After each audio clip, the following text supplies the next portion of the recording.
আসসালামু আলাইকুম সুপ্রিয় শিক্ষার্থী বন্ধুগণ, আজকে আলোচনা করব দ্বিতীয় অধ্যায়ের অনুশীলনী যে সৃজনশীলগুলো রয়েছে সেই সৃজনশীলের প্রথম সৃজনশীল অর্থাৎ আজকে ১ নাম্বার সৃজনশীল নিয়ে আলোচনা করব। তো ১ নাম্বার সৃজনশীল কি বলা আছে আগে একটু পড়ে বোঝার চেষ্টা করব, তারপরে প্রশ্নগুলোর অ্যান্সার করব। হ্যাঁ, কি বলা আছে দেখো, রিফাত এন্টারপ্রাইজ, তাহলে প্রতিষ্ঠানের নাম রিফাত এন্টারপ্রাইজ, একটি ব্যবসা প্রতিষ্ঠান। ওকে, ২০২৫ সালের ডিসেম্বর মাসে উক্ত প্রতিষ্ঠানের নিম্নোক্ত ঘটনাগুলো সংঘটিত হয়েছে। কি কি দেখো, তাহলে আমরা তারিখ যদি নির্ণয় করি তাহলে ২০২৫ সালের ডিসেম্বর মাস। হ্যাঁ, আর ঘটনাগুলো সংঘটিত হয়েছে, কি হয়েছে ঘটনা, তার মানে কি এখানে এই ঘটনাগুলো সবগুলাই লেনদেন হবে তা নয়। আমরা জানি প্রত্যেক লেনদেনই এক একটি ঘটনা, বাট প্রত্যেক ঘটনায় লেনদেন নয়, তাই না? তার মানে এখানে ঘটনা ঘটছে, তার মানে সবগুলা লেনদেন হবে এমন নয়। প্রতিষ্ঠানের নাম কি? রিফাত এন্টারপ্রাইজ। কত সালে শুরু হয়েছে? ২০২৫ সালে। কোন মাসে? ডিসেম্বর মাসে। তাহলে ডিসেম্বর মাসের ১ তারিখে কি ঘটনা ঘটছে দেখি। ৫ লাখ টাকা নিয়ে ব্যবসা শুরু করলেন, তাইলে এখানে টাকা নিয়ে ব্যবসা শুরু করলেন। মালিক যখন টাকা নিয়ে ব্যবসা শুরু করে তখন নগদ টাকা তুমি অ্যাজ এ রিফাত এন্টারপ্রাইজ হিসেবে তুমি নিজে পাইলে, এবং নগদ টাকাটা এটি মালিক দিল। মালিক যা দেয় তাই হলো মূলধন, মালিক যা নেয় তা হলো উত্তোলন, তাইলে এটা মূলধন হিসেবে হয়েছে। তাহলে দুইটা উপাদান এখানে পেয়েছি, এক হলো নগদ, নগদ কি? সম্পদ, আরেকটি হলো মূলধন, মূলধন হলো কি? মালিকানা সত্ত্ব। তাইলে এখানে এই দুইটা উপাদান যেহেতু পেয়েছি এবং দুইটি উপাদানে নগদ টাকা বাড়ছে, মূলধনও বাড়ছে, তার মানে এটি হিসাব সমীকরণে প্রভাব ফেলছে। তার মানে এই ঘটনাটি একটি লেনদেন। আমরা ডিসেম্বরের ১ তারিখ পেয়ে গেলাম। এরপর ডিসেম্বরের ৩ তারিখে বলা আছে ব্যাংকে ৫০,০০০ টাকা জমা দিয়ে একটি হিসাব খোলা হলো। হিসাব খোলা হলো সেই বিষয়টা বাদ দাও, ব্যাংকে জমা দিছো, এইটা একটু নোট করো। আর কি দিয়েছো? টাকা জমা দিছো। তাইলে ব্যাংকে জমা দিলে ব্যাংকে টাকা বাড়ে, ব্যাংকে ব্যাংকে যদি টাকা কমে বা বাড়ে তাহলে ব্যাংক হিসাব লিখতে হয়, আর নগদ টাকা যদি কমে বা বাড়ে তাহলে নগদান হিসাব লিখতে হয়। তাহলে এখানে টাকা কমছে এক, আরেকটি হলো ব্যাংকে বাড়ছে। ঠিক আছে, তাহলে ব্যাংক হিসাব হয়েছে একটি, আরেকটি হলো নগদান হিসাব হয়েছে। তাহলে ব্যাংক হিসাব এবং নগদান হিসাব এই দুইটি জিনিস এখানে তৈরি হয়ে গেছে। তার মানে নগদান হিসাব কমছে, ব্যাংক হিসাব বাড়ছে। তার মানে হিসাব সমীকরণের সম্পদ দুইটাই কিন্তু সম্পদ, ব্যাংকও সম্পদ, নগদও সম্পদ। তার মানে একটা সম্পদ কমছে, আরেকটি সম্পদ বাড়ছে। এই ক্ষেত্রে কিন্তু আমাদের হিসাব সমীকরণে প্রভাব পড়েছে। তাহলে এইটাও একটা লেনদেন। এরপর ডিসেম্বরের ৫ তারিখে কি বলা আছে? ধারে পণ্য ক্রয় ২৫,০০০ টাকা। কি করছি? ক্রয়। ক্রয়ের আগে যখন পণ্য লেখা থাকবে তখন সেটিকে ক্রয় হিসাবে দেব। এই ব্যতীত যদি আসবাবপত্র, যন্ত্রপাতি, মেশিন সরঞ্জাম বা অফিস সরঞ্জাম বা মণিহারি ক্রয়, এই জিনিসগুলো যদি লেখা থাকে তাহলে সেই হিসাবটাই ডেবিট করব। হ্যাঁ, সেই হিসাবই লিখবো। বাট ক্রয়ের আগে যদি শুধু পণ্য লেখা থাকে তাহলে ক্রয় হিসাব লিখবো। কারণ আহ, পণ্য পণ্য, চেক এবং কারবারি বাট্টা, এই তিনটি হিসাবের নামে কখনো হিসাব করা হয় না। পণ্যের নামে কখনো কোনো হিসাব লেখা হয় না, পণ্য হিসাব লেখা হয় না। চেকের নামে চেক হিসাব কখনো লেখা হয় না। কারবারি বাট্টা হিসাবও কখনো লেখা হয় না। এই তিনটা জিনিসের নামে কখনো হিসাব হবে না, বুঝছো? তাহলে পণ্যের নামে কোনো হিসাব হবে না। এখানে ক্রয় করছো, ক্রয় করার কারণে ব্যয় হয়ে গেছে, ব্যয় হলে মালিকানা সত্ত্ব হ্রাস পায়। অপরদিকে যেহেতু এটি ধারে ক্রয় করেছো, এই টাকাটা এখনো পরিশোধ করনি, তোমাকে পরিশোধ করতে হবে। পরিশোধ করতে হবে মানে এটি দায়, এখানে দায় তৈরি হয়ে গেছে এবং মালিকানা সত্ত্ব হ্রাস পেয়েছে, তাইলে এটাও লেনদেন। ডিসেম্বরের ১০ তারিখে বলা আছে মালিক কর্তৃক ব্যাংক হতে ব্যক্তিগত প্রয়োজনে ঋণ গ্রহণ। মালিক তার ব্যক্তিগত প্রয়োজনে যাহাই করবে, যদি ব্যবসায়ের সাথে কোনো সম্পৃক্ত না হয় তাহলে সেটা লেনদেন হবে না। মালিক যদি তার ব্যক্তিগত গাড়ি বিক্রি করে তার শ্বশুর বাড়ি দান করে দেয়, বা মালিক যদি তার শ্বশুর বাড়ি থেকে একটি গাড়ি উপহার পায়, সেক্ষেত্রে সেটা কিন্তু লেনদেন হবে না। বুঝতে পারছো? তার মানে কি মালিকের ব্যক্তিগত কাজ ব্যক্তিগতভাবেই থাকবে যদি ব্যবসায় ইফেক্ট না পড়ে। তার মানে কি এটাতে ব্যবসায় কোনো ইফেক্ট পড়ে নাই, ব্যক্তিগত প্রয়োজনে ব্যাংক থেকে লোন নিছে, ব্যাংক তো আর তোমার প্রতিষ্ঠান না, তাই না? তার মানে এই ঘটনা একটি ঘটছে, বাট এটি লেনদেন নয়। তোমার ক্ষেত্রে, মালিকের ক্ষেত্রে লেনদেন হতে পারে। মালিক তো আলাদা ব্যক্তি, আমি বারবারই বলি তুমি রিফাত এন্টারপ্রাইজ, তুমি সবসময় রিফাত এন্টারপ্রাইজ মনে করবা। আর রিফাত এন্টারপ্রাইজ হিসেবে তোমার যদি কোনো প্রভাব পড়ে তাহলে সেটি লেনদেন হবে, অন্যথায় লেনদেন হবে না। এরপরে ডিসেম্বরের 15 তারিখে বলা আছে 45,000 টাকার আসবাবপত্র ক্রয়ের ফরমাইশ প্রদান। তাইলে কি প্রদান? ফরমাইশ প্রদান। তাইলে অর্ডার দিয়েছো, পণ্য আসবাবপত্র ক্রয় করার জন্য অর্ডার দিয়েছো। তুমি যখন অর্ডার দিয়েছো তখন তুমি আসবাবপত্রটি হাতে পাও নাই এবং তুমি টাকাও পরিশোধ করো নাই। তার মানে কি, তোমার কোনো অর্থনৈতিক অবস্থার এখানে কোনো পরিবর্তন ঘটেনি। তাহলে অর্থ অবস্থার পরিবর্তন যদি না ঘটে তাহলে এটি লেনদেন হবে না। তার মানে কি, ডিসেম্বরের 15 তারিখ এটাও লেনদেন নয়। এরপর ডিসেম্বরের 20 তারিখে কি বলা আছে? প্রদেয় হিসাব পরিশোধ করা হলো 15,000 টাকা। তাহলে কি হিসাব? প্রদেয় হিসাব। ওই যে ধারে পণ্য ক্রয় করার ক্ষেত্রে যে একটা প্রদেয় হিসাব তৈরি হয়েছিল 25,000 টাকা, সেখানে তুমি 15,000 টাকা টাকা পরিশোধ করেছো। কি করেছো? টাকা পরিশোধ করেছো। যখন টাকা পরিশোধ করবা তখন নগদান হিসাব লিখতে হবে। টাকা পাওয়া বা পরিশোধ করা, টাকা যখন থাকবে তখন নগদান হিসাব লিখবা। টাকা যদি পরিশোধ করে দাও, কাউকে দিয়ে দাও, তাহলে নগদান হিসাব মানে নগদ টাকা কমে যাবে। আর টাকা যদি কোথা থেকে পাও তাহলে নগদান হিসাব বাড়বে, নগদান হিসাব বৃদ্ধি পাবে। ঠিক আছে? আর কোনটা কোন হিসাব বা সম্পদের বিভিন্ন খাত কি কি রয়েছে এগুলো নিয়ে কিন্তু আমি ক্লাস দিয়েছি। যারা ক্লাসগুলো আগে দেখো নাই দেখে নিবা। ঠিক আছে? প্লেলিস্ট থেকে বা কোর্স ক্লিক করলে কিন্তু একের পর এক ভিডিও তুমি পর্যায়ক্রমে দেখতে পারবা। তাহলে এই গেল ঘটনাগুলো। ঘটনা আমরা বিশ্লেষণ করে দুটি ঘটনাকে লেনদেন হিসেবে চিহ্নিত করতে পারলাম না, আর বাকি ঘটনাগুলোকে লেনদেন হিসেবে চিহ্নিতকরণ করতে পারলাম। তো আমরা এই পর্যন্ত বিশ্লেষণ করলাম, বাট আমাদের প্রশ্নে কি চাইছে সেই জিনিসগুলো দেখি। প্রশ্নে চাইছে উপযুক্ত তথ্য হতে ব্যবসায়িক লেনদেন নয় এমন ঘটনা সমূহ চিহ্নিতকরণ করো। এতক্ষণে 1 নম্বর প্রশ্নের অ্যান্সার তোমরা পেয়ে গেছো। তারপরে খ নম্বর প্রশ্ন বলছে ঘটনা সমূহ হতে লেনদেন চিহ্নিতকরণ করে সমীকরণ পদ্ধতিতে কারণ ব্যাখ্যা করো। সমীকরণ পদ্ধতিতেও আমরা কারণ অলরেডি ব্যাখ্যা করে ফেলছি। কারণ এই যে ডিসেম্বর 1 তারিখে ব্যবসা শুরু করলো, মূলধন বৃদ্ধি পেল এবং নগদ টাকা বাড়লো, এই জন্য এটি লেনদেন হলো, এগুলো কিন্তু আমরা অলরেডি বিশ্লেষণ করে ফেলছি। গ নম্বরের প্রশ্ন বলছে হিসাব সমীকরণের উপর লেনদেনের প্রভাব দেখা। ওই যে কোনটা বৃদ্ধি পাইছে কোনটা হ্রাস পাইছে এটা প্রভাব দেখায় ফেলছে, আমরা কিন্তু এগুলো বিশ্লেষণ করছি। তাহলে এগুলো কিন্তু পারার কথা। তারপরেও আমরা এটার অ্যান্সার কিভাবে করব, ক নম্বর প্রশ্নের অ্যান্সার প্রথমটা দেখি এটা কিভাবে করি। দেখো, লিখবো ব্যবসায়িক লেনদেন নয় এমন ঘটনা সমূহের পরিমাণ।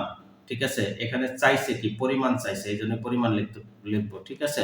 আর যদি বলতো লেনদেন নয় এমন ঘটনা সমূহ চিহ্নিতকরণ করো, তাহলে এখানে টাকাটুকু আমার লেখা লাগতো না। ঠিক আছে? এখানে পরিমাণ নির্ণয় করতে বলছে, তাহলে আমি পরিমাণ নির্ণয় করে ফেলবো। ঠিক আছে? তাহলে পরিমাণ নির্ণয় করার জন্য তারিখ, বিবরণ, টাকা, টাকা 4টি কলামে একটি ছক কাটবো। তারিখ প্রথমে সাল দিব 2025 সাল, তারপরে মাস দিব ডিসেম্বর। কত তারিখে লেনদেন নয়? প্রথম হলো 10 তারিখে ব্যাংক হতে ব্যক্তিগত প্রয়োজনে ঋণ গ্রহণ করছে। কত টাকা? 40,000 টাকা। দেখো, এই যে ব্যাংক হতে ব্যক্তিগত প্রয়োজনে ঋণ গ্রহণ 40,000 টাকা, আর একটু হলো 45,000 টাকা আসবাবপত্র ক্রয় ফরমাইশ। এই দুইটা। এটা 15 তারিখে আসবাবপত্র ক্রয়ের ফরমাইশ প্রদান 45,000 টাকা। তাহলে দুইটা যোগ করলে 85,000 টাকা হবে। তাহলে ব্যবসায়িক লেনদেন নয় এমন ঘটনা সময়ের পরিমাণ 85,000 টাকা। ক নম্বর প্রশ্নের অ্যান্সার চলে গেল। খ নম্বর প্রশ্ন চেয়েছিল যে কারণ সহ ব্যাখ্যা করতে হবে, এগুলো যে লেনদেন এগুলো কারণ সহ ব্যাখ্যা করতে হবে। তাহলে একটু দেখি, একদম ডিসেম্বরের 1 তারিখে 5 লাখ টাকা নিয়ে ব্যবসা শুরু করলো, তার মানে টাকা নিয়ে ব্যবসা শুরু করলো। এই ক্ষেত্রে তুমি টাকা পাইলা, টাকা পাইলা মানে কি? নগদ টাকা বৃদ্ধি পাইলো। নগদ একটা সম্পদ, আর অপরদিকে মালিক যেহেতু এই টাকাটা দিল, মালিক যাহা দিবে তাই মূলধন, মূলধন বৃদ্ধি পাইছে। ঠিক আছে? তাহলে 1 নাম্বারটা দেখো, ডিসেম্বরে 2015 সালের ডিসেম্বরের 1 তারিখ, এটা হলো লেনদেন। এটা কলাম কাটবো কিভাবে? তারিখ, লেনদেন কিনা, কারণ সহ ব্যাখ্যা, সমীকরণ পদ্ধতিতে। ঠিক আছে? তাইলে এই ক্ষেত্রে দেখো, যেহেতু 5 লাখ টাকা নিয়ে ব্যবসা শুরু করছে, তাহলে নগদ অর্থ মূলধন স্বরূপ কারবারে আনয়ন করা সম্পদ, সম্পদ ব্র্যাকেটে কি সম্পদ? এটা নগদ বৃদ্ধি পেয়েছে, এবং মালিকানা সত্ত্ব ব্র্যাকেটে এটা কি? মূলধন বৃদ্ধি পেয়েছে। এটা লিখে দেবো। হ্যাঁ, এরপরে 3 তারিখে মনে হয় বলা ছিল একটা, দেখো 3 তারিখে বলা আছে ব্যাংকে টাকা জমা দিয়ে হিসাব খোলা হলো। তার মানে ব্যাংকে টাকা বাড়লো, ব্যাংক একটা সম্পদ, আবার নগদ টাকা জমা দিয়েছে, নগদ টাকা কমে গেছে, নগদ একটা সম্পদ, তার মানে একটা সম্পদ বাড়ছে আর একটা সম্পদ কমছে, এটাই লিখে দিতে হবে। তাইলে 3 তারিখ, ডিসেম্বর 3 তারিখ লেনদেন, এটা লিখবো নগদ অর্থ ব্যাংকে জমা দেওয়া, কারবারের সম্পদ নগদ হ্রাস এবং সম্পদ ব্যাংক জমা বৃদ্ধি পেয়েছে। ঠিক আছে? এরপরে 5 তারিখে ঘটনাটা কি বলেছে, ধারে পণ্য ক্রয়, তাহলে ক্রয় করলে ব্যয় হয়, ব্যয় হলে মালিকানা সত্ত্ব হ্রাস পায়। আর যেহেতু ধারে ক্রয় করেছে ওইটা টাকা পরিশোধ করতে হবে, সেই ক্ষেত্রে এটি কি হবে, পাওনাদার বা প্রদেয় হিসাব হবে। তাহলে প্রদেয় হিসাব বৃদ্ধি পেয়েছে। তাহলে এটা কিভাবে লিখবো, দেখো এটাও লেনদেন, ধারে পণ্য ক্রয় করার প্রতিষ্ঠানের দায় পাওনাদার বা প্রদেয় হিসাব বৃদ্ধি পেয়েছে এবং মালিকানা সত্ত্ব বা ক্রয় হিসাব হ্রাস পেয়েছে। ঠিক আছে, এটা ক্রয় হিসাব লিখবো। হ্যাঁ, এখানে খরচ না লিখে ক্রয় হিসাব লিখবো।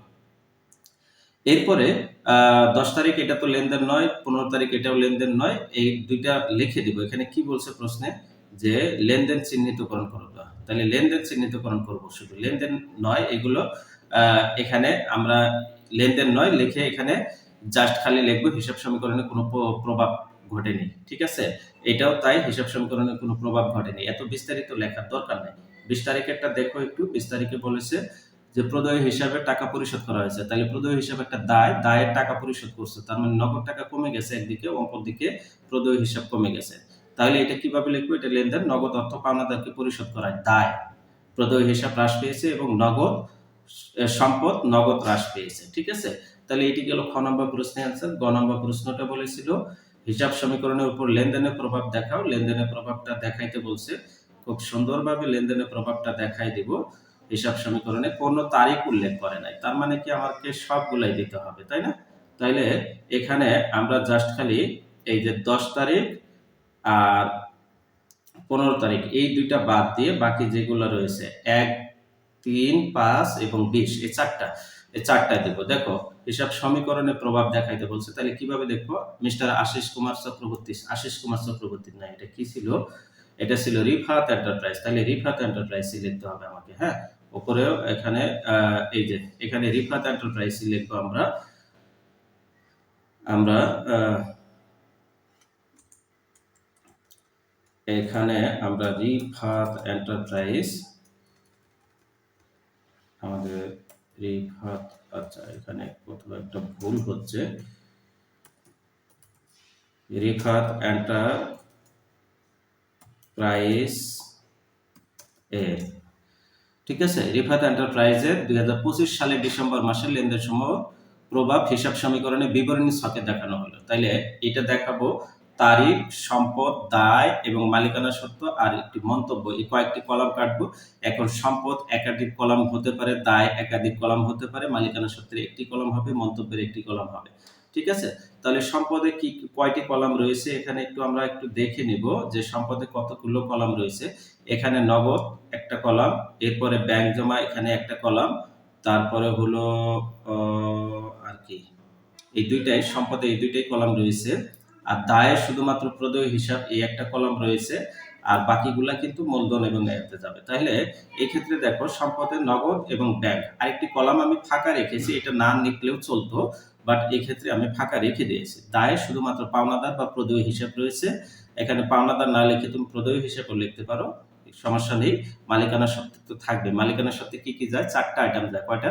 4টা। 1 হলো মূলধন, 2 হলো উত্তোলন, 3 হলো আয় এবং 4 হলো ব্যয়। ঠিক আছে, এই 4টা আইটেম যাবে মালিকানা সত্ত্বে। তাহলে এই মালিকানা সত্ত্বগুলো আমাকে বুঝতে হবে। তাহলে প্রথম যে আইটেমটা রয়েছে সেটি হলো ডিসেম্বর 1-এ 5 লাখ টাকা নিয়ে ব্যবসা শুরু করলো, তাহলে নগদ টাকা বৃদ্ধি পাইছে এবং মূলধন বৃদ্ধি পাইছে। তাহলে এটার অ্যান্সার হবে আমার কি, দেখো নগদের ঘরে এটা প্লাস করে দিব, মালিকানার সত্ত্বে এটা প্লাস করব। মালিকানার সত্ত্বে যে আইটেমটি আসবে সেটি মূলধনে অবশ্যই লিখতে হবে, এই মন্তব্যের ঘরে অবশ্যই লিখতে হবে। কি জন্য আসলো, এটা মূলধন আনয়ন করছি এই জন্য আসছে।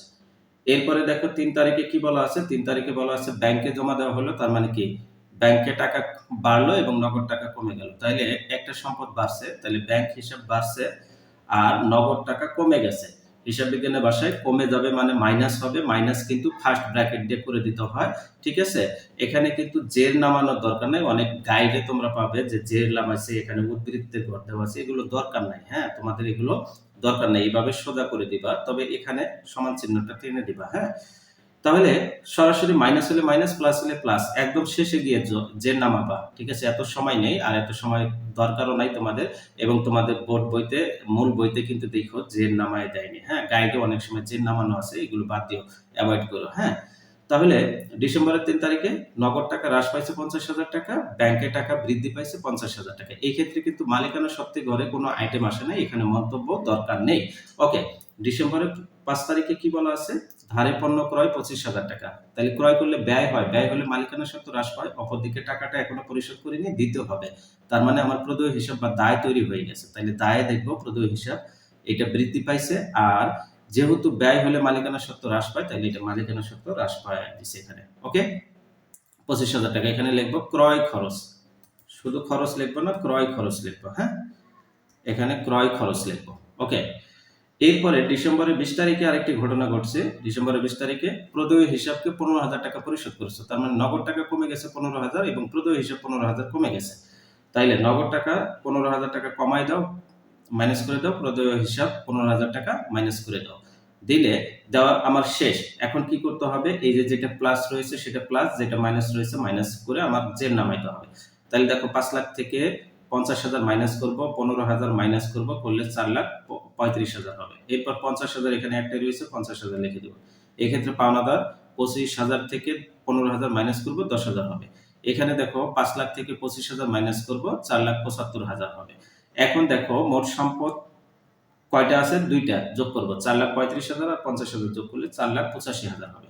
এখানে দায় এবং মালিকানা সত্ত্ব কয়টা রয়েছে? দুইটাই। কি কি? 10,000 আর 4,75,000 যোগ করলে 4,85,000। এখন দেখো মোট সম্পদ 4,85,000, দায় এবং মালিকানা সত্ত্ব 4,85,000, মোট মিলে গেছে দুই পাশে। অবশ্যই মিলতে হবে হিসাব সমীকরণে। আমরা জানি মোট সম্পদ সমান দায় প্লাস মালিকানা সত্ত্ব, এটা সবসময় সমান হতে হবে, এটা মিলতে হবে। ঠিক আছে? তো আশা রাখি এই প্রশ্নটা 1 নম্বর সৃজনশীল প্রশ্নের অ্যান্সার পেয়ে গেছো। আমরা পরবর্তী ক্লাসে 2 নম্বর সৃজনশীল, 3 নম্বর সৃজনশীল, এভাবে ধারাবাহিকভাবে সবগুলো সৃজনশীলের অ্যান্সার দিব। সবাই ভালো থাকো, সুস্থ থাকো, আর হ্যাঁ, তোমার বন্ধুদের সাথে ক্লাসটাকে শেয়ার করে দিও। আর কোথাও বুঝতে অসুবিধা হলে অবশ্যই কমেন্টের মাধ্যমে জানাবে, এবং অথবা হোয়াটসঅ্যাপে সরাসরি কল দিয়ে বুঝে নিতে পারবা। ঠিক আছে? ওকে, আল্লাহ হাফেজ।